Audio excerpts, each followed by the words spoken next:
In front of me is Motorola Razr 70 Ultra, and today I would like to show you how you can turn on or turn off autocorrection.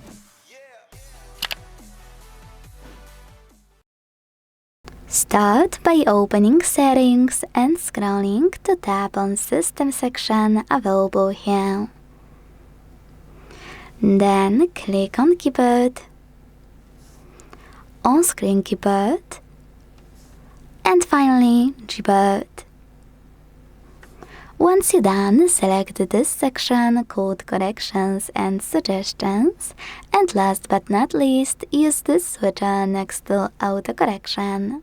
This way you can turn it off or switch it on.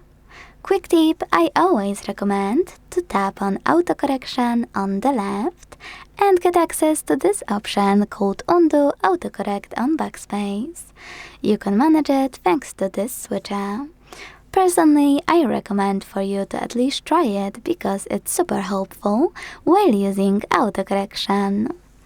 Thanks so much for watching. If you enjoyed this video, leave a like, comment and subscribe. Bye!